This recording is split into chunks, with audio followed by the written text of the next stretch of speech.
ॐ सहनाववतु सहनौ भुनक्तु सह वीर्यं करवावहै तेजस्विनावधीतमस्तु मा विद्विषावहै। ॐ शान्ति शान्ति शान्तिः।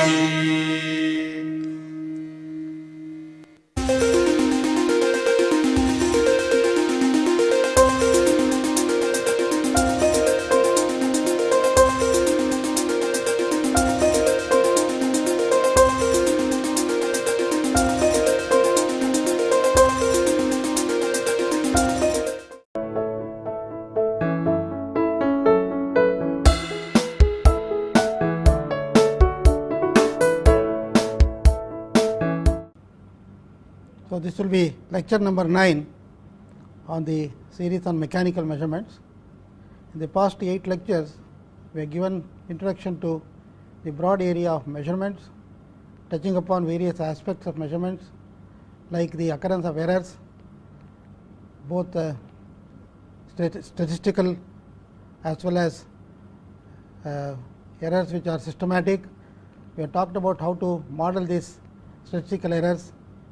We have also talked about the outcome experiments in terms of measurable quantities and how to interpret the data in terms of a regression analysis, and then we also talked about design of experiments, both factorial as well as simple type of experiments. The lecture number 9, that is the current lecture, is in fact a beginning as far as the topic of mechanical measurement is concerned, because here we are going to discuss in detail the different things we measure and the instruments we use for them, their characteristics, and so on and so forth. So, in that sense, the slide shows that we start the study of mechanical measurements at this time. This is also the beginning of module 2, which will in general consider the measurement of field quantities. In fact, we have already explained what field quantities are. A few typical examples are temperature, pressure, and so on. Actually, I am going to consider the measurement of various field quantities, and they will come in the order of their preference as far as I am concerned. But if somebody wants to learn, it is not necessary to start with temperature. He can start anywhere and learn about the various measurements of various field quantities. The first topic I am going to cover is thermometry. It is a very vast subject, and what I am trying to do in this set of lectures is to make it very concise and look at the most important aspects of it. And in fact, the science and art of temperature measurement, I deliberately use the science and the art, two terms are used here. It is both a science and an art, because art is something which is involved in practice, and science is the basic things which are involved in the measurement of temperature. Both are important in the case of temperature measurement. So, what I will do is to introduce broadly the idea of temperature, and once we identify the basic ideas and discuss the basic ideas, we can go to the specific ideas which are going to be again presented in the form of slides. So, I will go to the board now and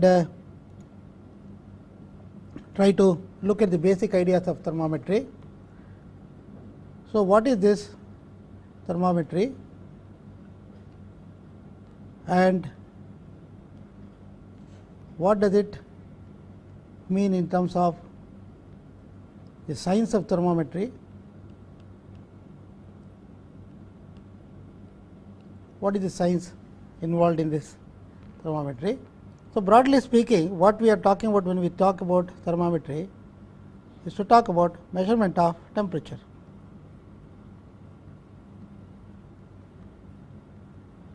Of course, measurement of temperature is a simple specific task, and it may mean the measurement of temperature of a medium at a localized point. It may mean the measurement of temperature at various points at the same time, and so on and so forth. It is a very broad definition. Measurement of temperature is very broad and it can encompass different types of situations where temperature is indeed measured. It may be even mapping of the temperature. For example, nowadays we talk about mapping of temperature by using thermography. For example, it is just like taking a picture of temperature field. So, everything comes under this. So, it is a very broad thing, and even though it is very broad in terms of its application and also the types of situations we come across, basic science is simply the same. So, we will first look at the basic science of thermometry, and once we have understood this very well, then we will be able to take a look at all sorts of situations where thermometry is practiced or measurement of temperature is practiced. So, to further clarify, let us look at what we mean by temperature. The concept comes from thermodynamics, where we describe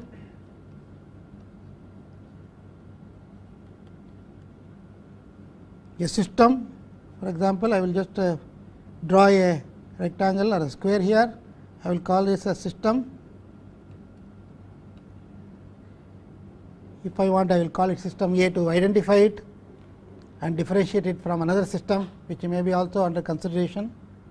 So, system A means it is something bounded by, in this case I have just drawn the boundary of the system. We will call it the boundary, and in general different types of interaction can take place between the system and the outside. If you want to call it the environment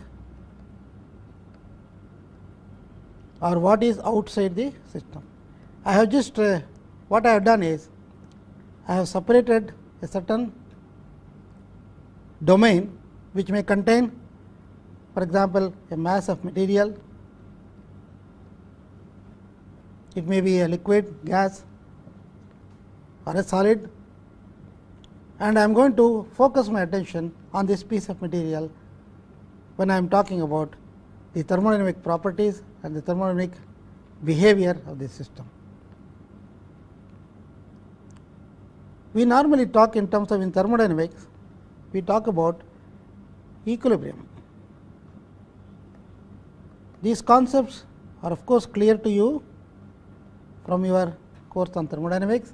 Therefore, it will be very briefly discussed here, just enough to understand what we are talking about, and that is all what I will do. So, equilibrium of a system A means the following. Suppose the system A requires some coordinates or some properties which characterize the system. Let us say I can have x A, y A, for example, 2 coordinates. 2 coordinates, maybe more, but I am just taking a very simple system. 2 coordinates characterize the system. It will become clear as to why I choose 2 coordinates here later on. So, if I say that the value of x and y are some particular values, that means the system A is completely defined. I am able to describe the system A by using the 2 coordinates x A and y A. For example, in the case of a gas which is a pure substance, let us assume that it is a pure gas with only one species present, x and y may be the pressure and volume. So, example I will write here gas, x A stands for the pressure of the system A and y A may stand for the volume of the system A. So, the x and y if we are given, that means that the state of the system is fixed. Now, what is this equilibrium? In order to describe or define equilibrium, let me talk in terms of 2 systems. Suppose I think in terms of two systems, we have just described system A, and let me have another system, system B, and for the present we can assume that just like A, B is also described by some coordinates. For example, I can say x b, y b are the coordinates for the system B, or in other words those are the properties which characterize system B. If I bring a contact between system A and system B, we can have some kind of interaction. If the system A and B are not in equilibrium with each other to start with, changes will take place in the properties. That means, if I had x a, y a and x b, y b, so if I bring them together, there will be in general a change in all these quantities in the coordinates, in the properties.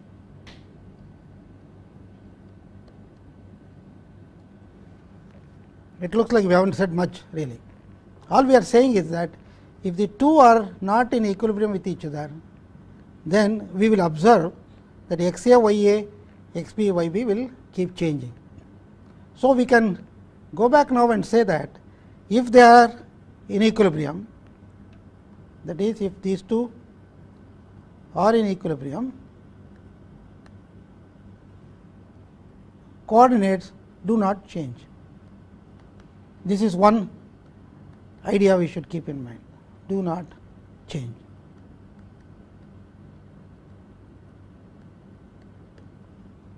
Actually, I may have a system with x a, y a in equilibrium with B. It can also be in equilibrium with another system C, and so on. For example, I can now say that, or in fact, if we take system B, it may be also in equilibrium with a system C. That means that I am going to say that B and C are also in equilibrium. That means, if I bring them together and allow interaction take place accepting transfer of mass, assume that we allow other interactions take place. The interactions possible are, in this case we will assume that heat interaction is possible between the two. Then if B and C are in equilibrium, you will again you can make the statement that x b, y b, x c, y c will not change when you bring them into contact with each other. That means, B and C when you are together, you are allowed to interact. If the x b, y b, x c, y c do not change, that means that these two are equilibrium. The proposition we are going to make is that if B and C are in equilibrium with each other and A and B are in equilibrium with each other, A and C are also expected to be in equilibrium with each other. So, this is one important result. I am not going to prove, I am just going to say this is like an axiomatic development of what we are talking about. Actually, what is the connection between this and what we are going to talk about, thermometry? Imagine system B, I will say, is a thermometer. Whatever it may mean, right now we do not know, but soon we will find out what thermometer means and what is thermometry, what is temperature measurement. So, if B is the thermometer and it is in equilibrium with A and in equilibrium with C, then we can infer that something is the same, something is common to all of these, the thermometer and the A and thermometer and the C, and this common thing would correspond to a common temperature.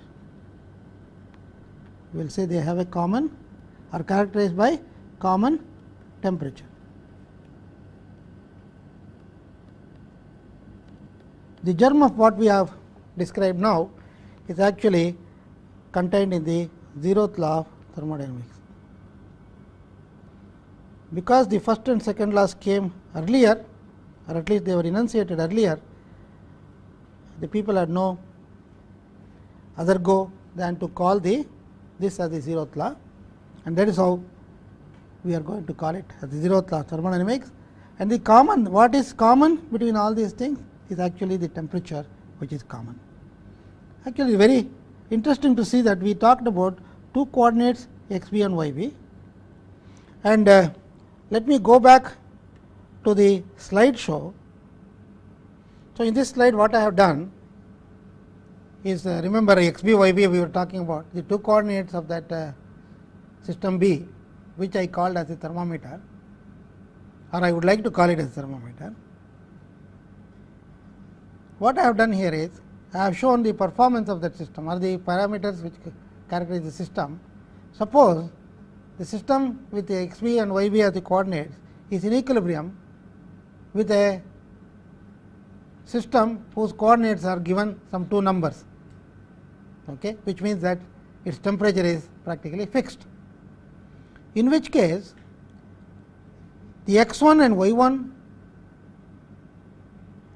x1 here and corresponding y value, x2, I am sorry, not x2, x and y values may have a multiplicity of numbers which will be having the same state. That means that they will all be in equilibrium with the system whose temperature is shown as T1. That means I have more than one set of values for x and y for the thermometer, which will have the same, or which will be in equilibrium with the same state, and therefore they are all states, they are all possible coordinates for a system having the same temperature. So, I will call this as isotherm, and in this case I have shown one isotherm as T equal to T1. The exact numerical value for T1 is going to come later. And what I have done is I have fixed the value of y for the thermometer, or yb as equal to y subscript 0, y naught. So, when I hold this y equal to y naught, there is only one value of x corresponding to the temperature T1. There is a unique relationship between x and T. So, what does it really mean? Suppose I bring the system with the coordinates x b y b, which is the thermometer, into equilibrium with the different systems at different temperature. What I will observe is that one of the coordinates being fixed, y being fixed at y naught, x will of course will vary. The change in x is because it is going to change, so that it will come into equilibrium with the system whose state is now different from the initial state of the thermometer. Therefore, it will change till such a time that it is going to be in equilibrium with the system at T2, and therefore, x1 will change to x2. And similarly, if I bring it into contact with another reference state with whose temperature is given as T3, then x2 will change to x3 and so on. Therefore, I will have a unique relationship between x1, which is shown here, x1, x2, x3, x4 and so on, and the isotherms T1, T2, T3, T4. There is a unique relationship once I fix the value of y equal to y naught or yb equal to y naught, then xA will, xb will change from x1, x2, x3, x4 to reflect the change in the state from T1 to T2 to T3 and so on. Now, the question is, if I have kept one of the coordinates fixed and I am going to use the other coordinates as a measure of the temperature, I will refer to this x as the thermometric property, x will be thermometric property, and for a given value of y which is held fixed, there is a definite relationship between x and t, and that is what we are going to use for the measurement of temperature. So, let me amplify this further and look at some of the possibilities. So, I can construct for thermometers with the different substances, or I can make different thermometers using a specific thermometric property which has a direct relationship with the temperature. So, in this case I will label the thermometer using its thermometric property, and the symbol which will characterize the thermometric property is given in the last column. One of the most important one in this is the constant volume gas thermometer. In fact, the assumption is that we have an ideal gas, and we will later come to look at it in more detail. We have an ideal gas at constant volume, and if the temperature varies, the pressure will also vary. In fact, the pressure and temperature have a direct relationship, and that is what we are going to use as the thermometric property. So, the pressure is actually measured, it is a measurable quantity, and temperature is inferred corresponding to a given pressure. A second type of thermometer I can construct is an electrical resistance which is under constant tension or even zero tension. The electrical resistance is the property, thermometric property, which systematically will vary with temperature, and the symbol is capital R. Resistance of the element, which is a function of the temperature, is the thermometric property which is measured. Electrical resistance is measured by using an electrical circuit in which resistance can be measured. For example, a Wheatstone bridge circuit can be used. And once I know the resistance, I can find out what is the corresponding temperature by having a definite relationship between R and the temperature. Just like in the case of gas, I have a P or the pressure related to the temperature in a direct way. Here R is related to temperature, may be linear, may not be linear, that is not of importance to us. There must be a unique relationship. As long as such a relationship is there, we can use the resistance as the thermometric property, and this is a resistance thermometer. The third one, which is also equally important, very commonly used in practice by engineers, is the thermocouple, which generates a thermal electromotive force or electromotive force because of thermal reason. It essentially consists of two wires forming a junction, and if the junction temperature is different from a reference junction temperature, we will see it later in more detail. The electromotive force which is generated is a measure of the junction temperature. So, E, capital E is the electromotive force, it is a measure of the temperature, because there is a relationship which is direct relationship between E and the temperature. A fourth kind of thermometer is uses the relationship between the saturation vapor pressure of saturated vapor and the temperature. That means that the boiling point is pressure dependent. There is a direct relationship between pressure and temperature, and this pressure is the vapor pressure, and I am going to measure the vapor pressure because it is a measurable quantity. By using a pressure measuring device, I can do that, just as in the case of a gas at constant volume. Here also I am going to use the pressure as the measurable property, and I am going to relate it to the temperature through a relationship between the pressure and the boiling point or the vapor temperature corresponding to that. If you have a saturated vapor, it has got a saturation temperature which is definite relationship with the pressure. These are all things which we can directly understand. The next one is somewhat more difficult to see, but it is easy to see. A relationship will exist. What we want in a thermometer is a definite relationship between a measurable quantity and the temperature. That is what is required. So, if I use black body radiation, we know that black body radiation is electromagnetic radiation which spans the entire spectrum from 0 to infinity in wavelength or frequency, and the emissive power of a black body or a body which is at a temperature equal to T, the emissive power has a definite relationship with the temperature.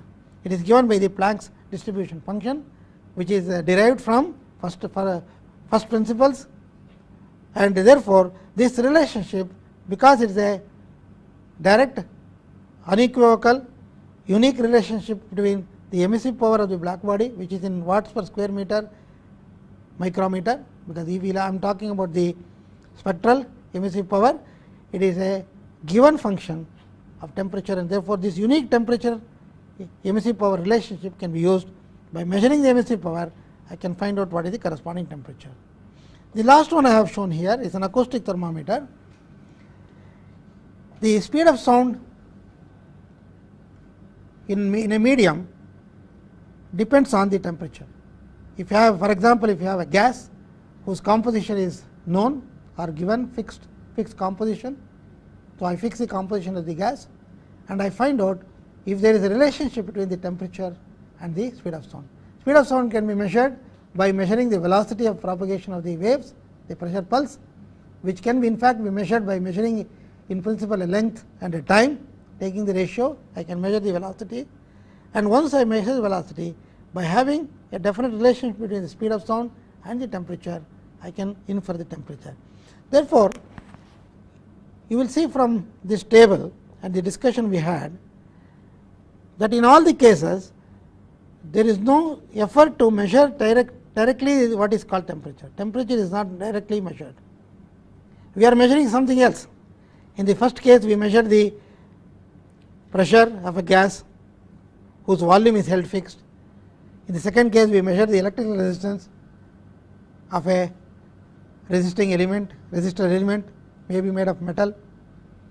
In the third case, I measure the thermoelectric potential developed in a thermocouple, which is related to temperature. Then I measure the saturation pressure of a saturated vapor and indicated and related to the temperature. In the case of black body, I am measuring the emissive power of a black body at a certain frequency and then relating temperature. And the acoustic thermometer, I am measuring the velocity of sound and I am inferring the temperature. In all the cases, the measured quantity is different from what we want to measure. We want to measure the temperature, but we cannot directly measure. Therefore, it is inferred from a direct definite relationship existing between the thermometric property. The last column actually shows the symbol used for thermometric property. The second column shows the thermometric property which is being used, and a relationship. Therefore, a relationship exists between what is shown in the second column and the temperature of the thermometer, or the temperature at which the thermometer is maintained. Therefore, there is a indirect way of measuring the temperature by looking at some measurable property which is a definite function of temperature. So, let me just recapitulate a little bit of what we did. So, we consider the box here shown as B. This is what we considered. I call it the thermometer, and I am going to bring this thermometer in contact with system A, whose temperature I want to measure, or system C, whose temperature I want to measure, and I look for the value of the thermometric property x b with y b equal to y naught. This is what we did on that slide. I am going to keep y b at y naught. I look for the value of x b, and this x b is a function of the temperature, and therefore, when I bring into contact with different objects or different systems, if they are at the same temperature, this is not going to change. If I bring this into contact with this, I allow here interaction to take place, it will show a value of x equal to x b. I do the same thing between b and c. If I obtain the same value of x b in this case also, then I can infer that a and c are at the same temperature. That means that if x b does not change when I do this and this, then the temperature is the same. So, let us look at this with this background. Let us look at what else we can think in terms of. So, we are talking about, I will use the same symbol x b y b here, y naught is fixed. This is an indication of the temperature. For temperature, I will use the symbol T from now onwards. Instead of writing temperature every time, I will just say capital T, that should mean the temperature. So, what we are saying is x b a definite equal to temperature, or x b equal to some function of temperature. The relationship between x b and T can be written in both these forms, and in fact, we are going to use both these forms in the discussion which is going to follow later on. The point is, how do we give or assign a number to T? This is the only problem which we have not answered as of now. Assign a particular numerical value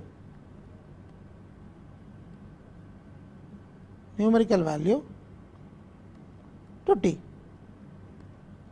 Actually, it is a question, how do we assign a particular value for t? For this, let us digress a little bit and look at what has been done by various people. In fact, we have several temperature scales. I am talking now of temperature scales. Maybe my discussion is slightly haphazard, in the sense that it is not going the way it probably should go if one wants to be cosmetically clean and neat. What I am trying to do is to go back and forth and introduce ideas, so that we understand what we are doing. That is the more important consideration here. I am not very particular about niceties. I want to see whether we can grasp what are the underlying principles. So, temperature scales actually were there even before thermometry was codified the way we know today. Today we use what is called the International Temperature Scale 1990, for short we will write it as ITS 90. I am going back in time. So, I am going back, this is going backwards in time. In fact, there is a IPTS 1968. These are all important dates in thermometry and development thermometry. IPTS stands for International Practical Temperature Scale 1968. Of course, this practical has been jettisoned. Now, we simply call it the International Temperature Scale 1990. Before that, there was a 1954, before that 1948, 1927 and so on. These are all meetings of like-minded people who were involved in the measurement of temperature. They wanted to make everything as unique as possible within the means available at the time of those meetings, to bring some kind of an order to a chaotic system. Earlier, if we go back in history even earlier, there was many different scales of temperature, which for example, the Fahrenheit,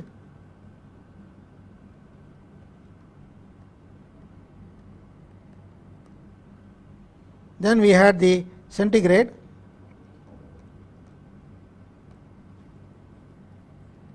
now of course, we also got the Celsius and many more. What these scales did was to assign numbers to known reproducible states. Everybody knew what should be done. Only thing was, there was no unanimity in assigning the numbers. So, let us look at these reproducible states, at least what we can easily immediately recognize. For example, we have the ice point. This is the temperature of ice or melting ice, and if we specify that the pressure is exactly equal to 1 atmospheric pressure, it has got some definite value. So, ice point is nothing but temperature of melting ice at 1 atmospheric pressure. It is also called the ice point, as I have written here. And the next one, which is also very familiar to us, is called the steam point,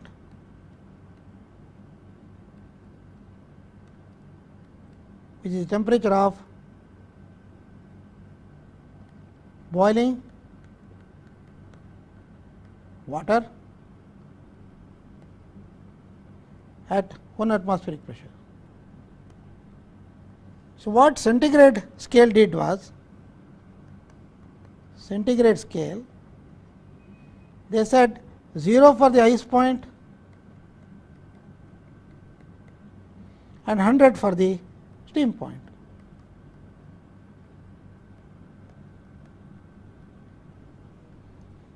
Of course, this assigning these values of 0 and 100 is quite arbitrary, but to be in conformity with historical facts, what we have tried to do, or what the modern temperature scales have tried to do, is to retain this 100 between the 2 points. Of course, we do not finally we say we do not care about it, but it somehow turns out to be 100 divisions between 0 and ice point and the steam point. Okay. So, let me just go back to the previous slide. So, we talked about different Fahrenheit, centigrade, Celsius and so on. These are also common. In fact, Celsius, centigrade, there is no difference now, they are the same thing. Fahrenheit scale is used only in USA, and all other people have decided to or opted to not use it. So, ITS and IPTS, these the international temperature scales, what they try to do is they try to define the temperature scale and assign one unique temperature to one particular state, which is again reproducible. In fact, earlier on we used to have the ice point as the standard reference. So, this we call, which used to be standard reference point. However, now we use the triple point of water. So, I will give more complete description of triple point of water in one of these slides a little later on. We use the triple point of water as a single fixed point for thermometry. It is quite arbitrary. In fact, one can use another well known fixed point as a single fixed point. It is up to one to do that, but in common understanding with people working in this area, we use the triple point of water as a single fixed point for thermometry and then define the temperature scale such that it agrees with some facts which are known to us. So, that is how you try to do that. But before we do that, let me just look at the ideal gas or the constant volume gas thermometer and just briefly talk about what it is. Constant volume gas thermometer. It is well known that when the pressure is low enough, most gases will behave as ideal gas. That means that P V equal to R T, where P is the pressure, V is the volume, T is the temperature. Of course, this is the absolute temperature. Later we will see more about this absolute temperature, and this is the constant, and in the constant volume gas thermometer this is held fixed. I am going to hold the volume fixed, and therefore, we can say that P is proportional to T, or I can replace this by P 1 by P 2 is equal to T 1 by T 2. This relationship is behind the use of thermometry. So, let us rephrase this relationship. So, we are saying that P 1 by P 2 equal to T 1 by T 2. The way I am going to do that is the following. So, I will say that P at any temperature T divided by P at the triple point of water, this is equal to T divided by T of the triple point. This is the defining equation. As long as the ideal gas relation is valid, we will see later when it becomes valid, and it should be independent of the gas. So, this relationship is the background for the temperature scale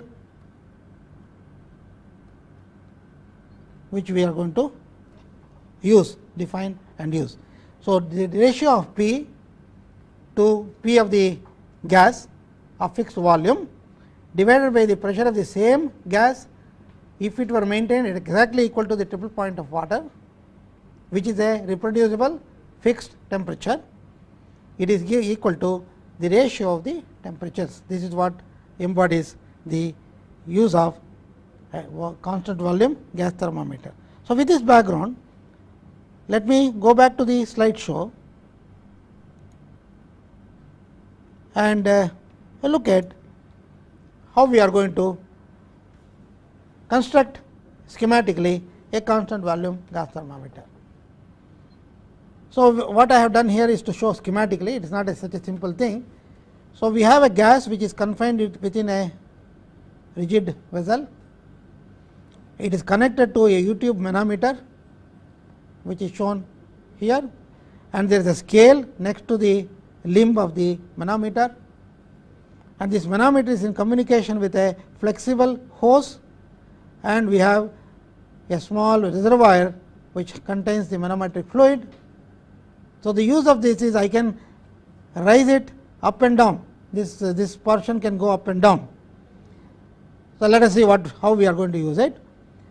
There is also a mark made here, and it is, of course, I said it is a rigid vessel, therefore, the vessel volume is going to remain fixed, and if I confine the gas to within this volume given by this mark on the tube here, that means the volume of the gas is held fixed.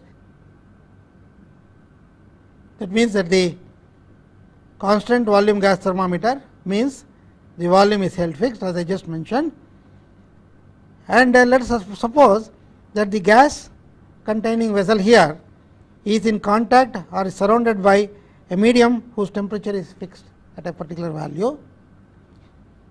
So, if it is exposed to this temperature, if I hold the volume of the gas constant, how do I hold the gas volume constant? I have to move up and down the manometer such that at the particular pressure, the temperature of the constant temperature environment, the gas pressure takes on such a value that the volume is brought to this value, then the pressure will change. That means that this limb is going to move up and down in tune with the variation of the temperature of the gas inside the rigid vessel. And in fact, I am going to put a scale right here and measure the pressure difference between here this meniscus here and the meniscus here, that is the pressure of the gas. So, the thing is not as simple as that. We will see why it is so. Suppose I take a gas A.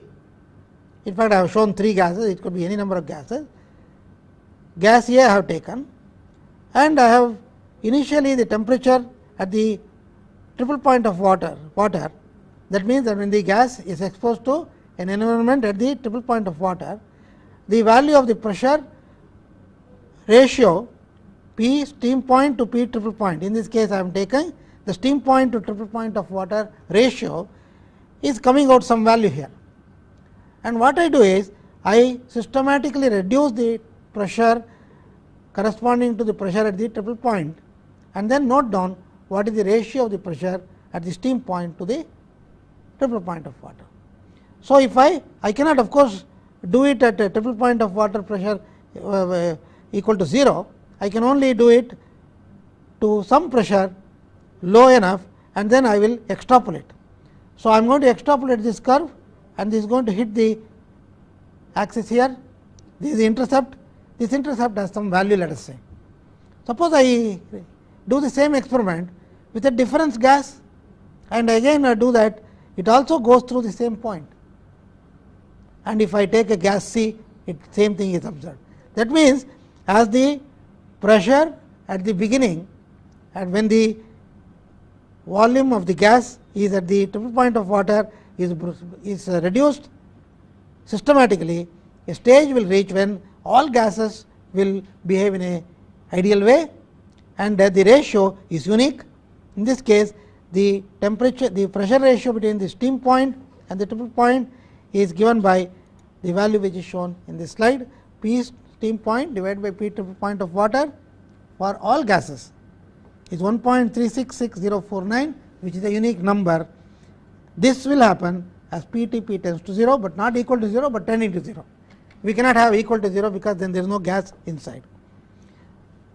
Now, just to remember what we did before we came to the slide, instead of P steam point divided by P triple point, I can have P at some temperature divided by P triple point, that will also have a unique number corresponding to any particular temperature. Also there will be a unique number which will be independent of the gas, and therefore, I can use the gas thermometer actually to define this temperature scale.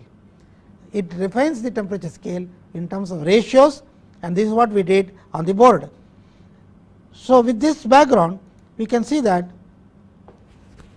the temperature scale is uniquely defined because there is a ratio P divided by P triple point. As P triple point tends to 0, it is unique and a unique function of temperature. There are some practical issues like whether the gas will remain a gas at a low enough temperature and so on. Those we need not worry right now. Just to recapitulate, we have a single fixed point of thermometry or the primary fixed point, which is called the triple point of water. It is a highly reproducible result, and at the triple point of water, the solid water, that is ice, liquid water and vapor, that is steam, all of them coexist in equilibrium, and the triple point of water given by exactly equal to 0.01 degree Celsius equal to 273.16 Kelvin, and the corresponding pressure of the inside the triple point cell is a 4.58 millimeters of mercury or 610.65 pascals. This is just to describe the triple point cell. So, let me go back to the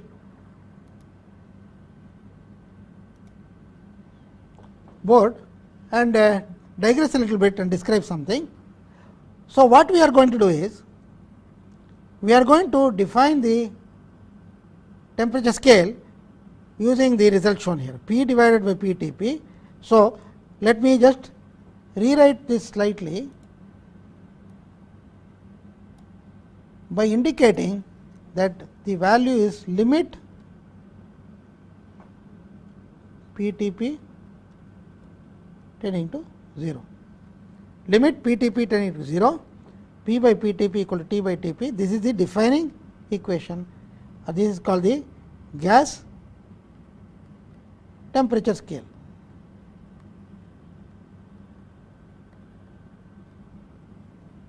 This is called the gas temperature scale.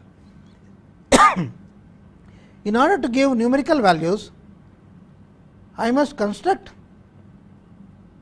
or I must have, like we had the triple point of water, which was the primary fixed point. I can also look for other secondary fixed points. Why do we require the secondary fixed point? Let me just briefly explain. We are going to think in terms of secondary fixed points. The reason why we have to do that is explained briefly by noting that the temperatures of interest to us range is from 0.01 degree Kelvin to about 100,000 Kelvin. Let us just say that this is our range. I want to measure temperature from this value, low value, to a very high value. The point is, one single thermometer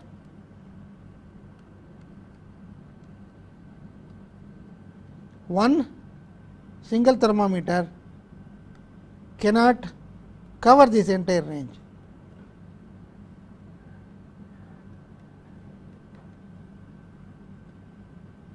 This entire range I cannot cover with a single thermometer.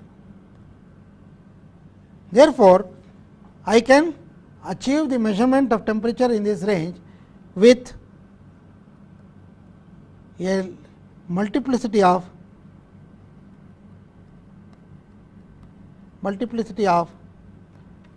thermometers,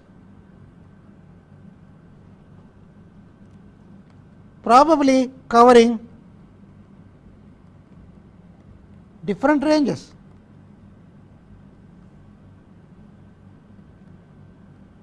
That is the important thing to recognize. I can measure or I can cover this range not with a single thermometer, but I may have to use different thermometers. That means I cannot calibrate by using one single calibration, but I need to calibrate each one of these thermometers by making sure that they are all going to indicate the same temperature wherever there is an overlap between two thermometer ranges. So, let me just explain it slightly more figuratively. Suppose I have, this is just a scale of temperature. So, let me say that thermometer 1 covers that range. Let me say that thermometer 2 corresponds to covers this range, then I will have a thermometer 3 covering this range and so on. So, this is thermometer number 1, number 2, number 3 and so on. There is a certain overlap, there is another overlap here, these are overlap.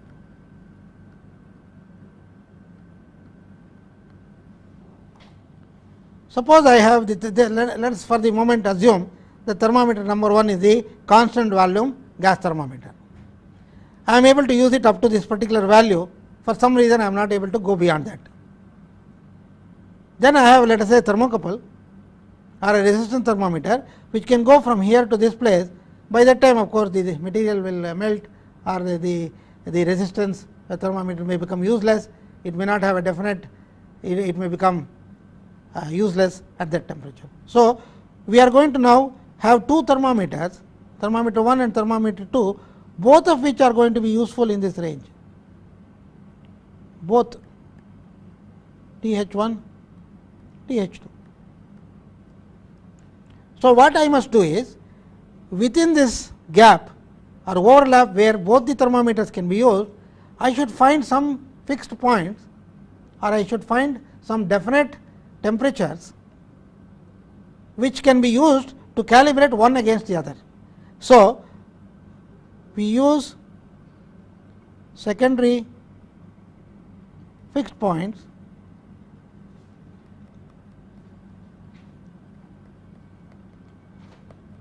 in the overlap region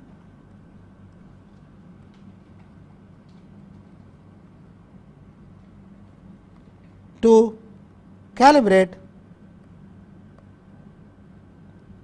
TH2 with respect to TH1. What is this calibration? It means simply that at a particular temperature indicated by thermometer 1, for which I am going to give a certain number, the same number must be assigned for the temperature indicated by thermometer 2. That means that thermometer 1 and thermometer 2 are going to be in agreement with each other in this overlap region. And now, by extrapolation, I am going to assume that because they are calibrated in this region and I have found a certain relationship between temperature and the thermometric property, I am going to extrapolate it here in this region. This is the region of extrapolation. So, we will call it the extrapolation region.